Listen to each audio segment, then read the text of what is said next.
couple of years ago, I got a call from the practice administrator of a women's health oncology clinic in my hometown of Pittsburgh. It was right after the No More Team Drama book came out, and she called, and I'd worked with her before in a previous role, and she said, hey, I need some advice. We're having a lot of this team drama stuff that you're writing about these days. Would you be willing to sit down with my lead physician and I and maybe just give us some advice about what we're dealing with? I said, sure, and I stopped by their office at a time that we had arranged, and I sat down with them, and I said, so what's going on? And they kind of looked at each other for a minute, and they said, well, people here are not nice to each other. I said, tell me more. And they started telling me story after story after story of how people were in silos doing their own thing. The practice administrator said, I have people who hunt and peck through the inbox and only pick out what's for their doctor. I have folks who think that when their work is done, their work is done. There's no pitching in, there's no helping out. I said, what else? The doctor said, there are times when it feels like we're in a class system here. It feels like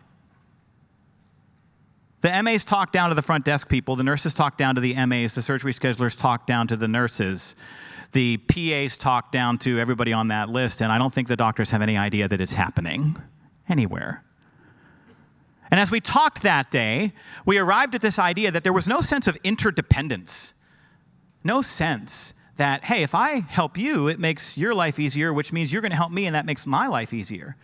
There was no sense of any kind of shared purpose, that we were all in this together and doing a thing that mattered. How do you fix that? Where do you even start?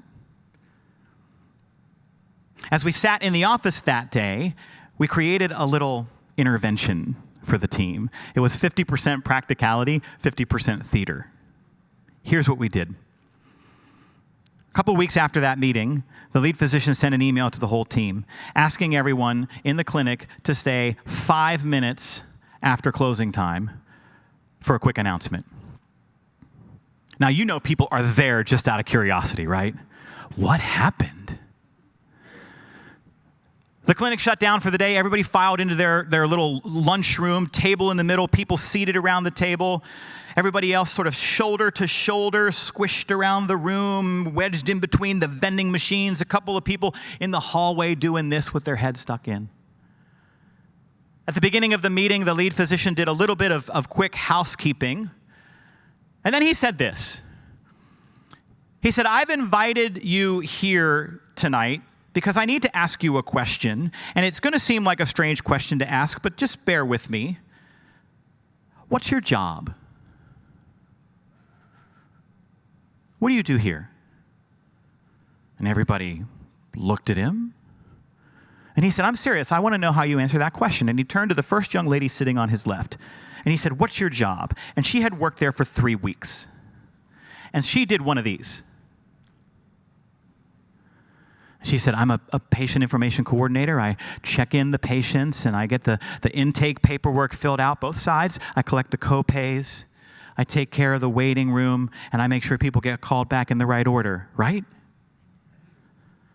He went to the next person. He said, Dana, what's your job? Dana said, I'm a PA. I'm a physician's assistant. I see patients and implement a plan of care in collaboration with the physicians in the practice. Overachiever Dana with her perfect answer, right? And around the table he went, what's your job? What's your job? What's your job? And what he got back again and again were titles and duties.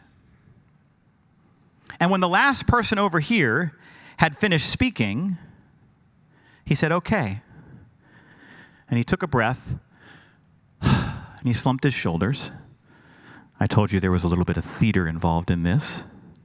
And he said, I owe you all an apology. I have been remiss in my obligation as your leader to help you understand what your job is. I appreciate the care with which you answered my question, but I want to suggest to you that those answers weren't right and that we have to fix that, and we're going to fix it today. From here on out, whenever anybody asks you what you do or what's your job, I don't want you to say any of that stuff that you just gave me. Instead, I want you to say this. And he turned around, and on the whiteboard behind him, he wrote a 3-word phrase. And when he turned around, everybody on the team read the sentence, "I cure cancer."